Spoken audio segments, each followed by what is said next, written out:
Hello dear students, H B online classes से स्वागत है। इंग्लिश मीडियम क्लास 12 का अकाउंटेंसी करने जा रहे हैं। इंग्लिश मीडियम स्टूडेंट्स के लिए असाइनमेंट 6 जनवरी मंथ के लिए है। सीजी बोर्ड ने नियम लागू किया है कि विद्यार्थियों को सिर्फ 2 ही असाइनमेंट जो है अपने स्कूल में जमा करना है, लेकिन इन लोग ने जो है 6 असाइनमेंट जो है 6 महीने के लिए जारी किया है ना। तो यदि आप चाहे तो इस असाइनमेंट को नहीं भी जमा करेंगे तो भी चलेगा, क्योंकि आपका पढ़ाई जो है वेस्ट हो रहा है। 4-5 दिन आप जो है लगातार असाइनमेंट लिख रहे हैं। हर महीने का जो है असाइनमेंट में समय जो है बर्बाद हो चुका है, ख़राब हो चुका है। इसलिए आप जो है पढ़ाई पर, स्टडी पर फोकस कीजिए, क्योंकि यदि इन लोग जो है ऑफलाइन पेपर ले लेते हैं तो हमारा बहुत बड़ा नुकसान हो जाएगा, है ना। तो इसलिए थोड़ा सा ध्यान दीजिएगा इस बात को। तो क्वेश्चन 1 है, prepare cash flow statement from operating activities from the following details, है ना। तो मैंने इसके आंसर जो है इधर लिख दिए इंग्लिश में। देखिए, cash flow from operation activities particular, इसको नोट कर लेंगे आप लोग। अकाउंटेंसी है, अकाउंटेंसी मेरा सब्जेक्ट नहीं है, इस वजह से मैं थोड़ा एक्सप्लेन नहीं कर पाऊँगा, थ्योरी को एक्सप्लेन कर दूँगा।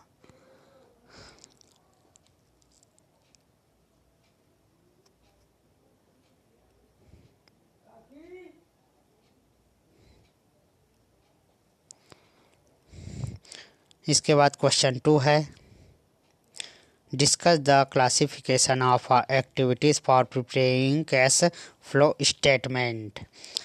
A cash flow statement is a statement of cash flow which show the movement of cash in and out the business entity.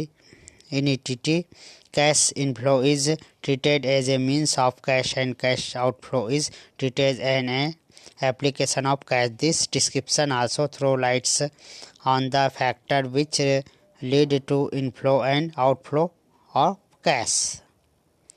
First point है operating activities. Operating activities are the main revenue generating activities of business enterprises on their basis profit and loss.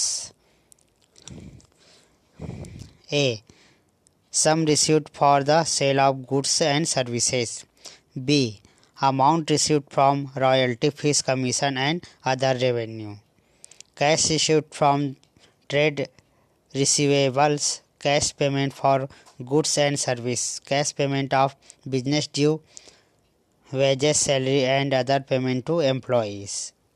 Second point है investment activities. Investment activities including buying and selling of long term assets and other investment that are not included in the cash per value. Pay for research and development cost and self-made real estate. Cash received from disposal of immovable asset, payment for purchase of shares, sale of share warrants by non-enterprises, loan to third parties by non-financial enterprises. Third है financial activities, तो इसको note कर लीजिए। इसे पहला point है share और other goods by means cash payment of borrowed amount, payment two by back in equity shares, redemption of debentures and x officer shares, equity and x officer share up, payment of dividend. Question 3 है, discuss the provision of S3 revised for preparing cash flow statement. In respect of cash flow statement, the Institute of Chartered Accountants of India has issued revised accounting form 3 revised AS3 in March 1997 in place of accounting form 3 AS3 issued in June 1981 with effect from 1st April 2001. Undertaking whose equity shares debenture are listed on the recognised stock exchange in India. आप लोग note करते चले जाइए।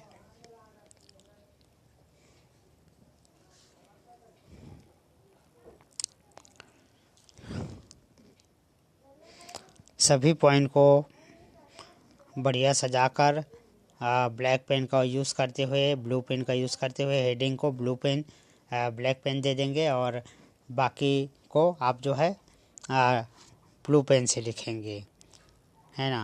वार्षिक परीक्षा में भी ऐसे ही सॉल्व करना है, जो मेन पॉइंट होता है उसको ब्लैक पेन से।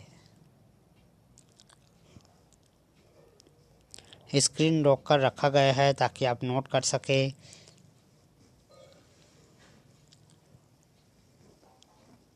इसके पहले मैंने इकोनॉमिक्स और बिजनेस स्टडीज़ के इंग्लिश मीडियम के अपलोड कर चुके हैं। ये आपके एनुअल एग्जामिनेशन के लिए भी इम्पोर्टेंट है। असाइनमेंट के बहुत सारे क्वेश्चन जो है एनुअल एग्जामिनेशन में आते हैं, इसलिए आपको वीडियो को है ना सेव करके रखना है, ठीक है।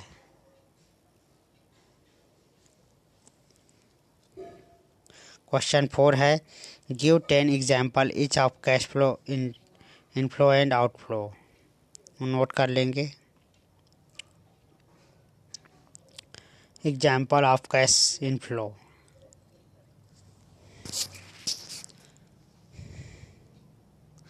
Cash sales, debtors and bill received, cash received from commission and fees.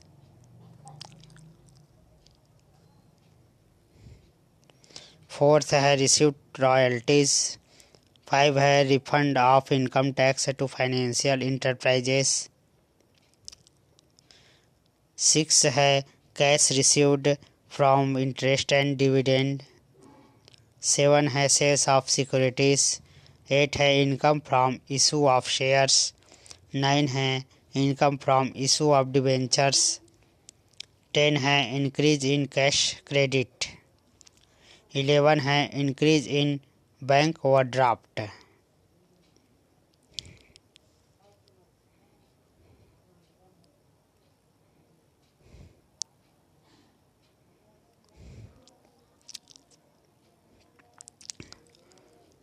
इसके बाद cash outflow example, cash purchase, payment of creditors and bill Rideau, payment of operating expense, payment of wages, payment of income tax, payment of interest, purchase of security.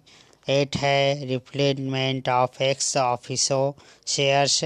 9 है payment of debenture and 10 है by back of equity shares. Accountancy English medium के सारे question answer जो है solve हो गए आपके।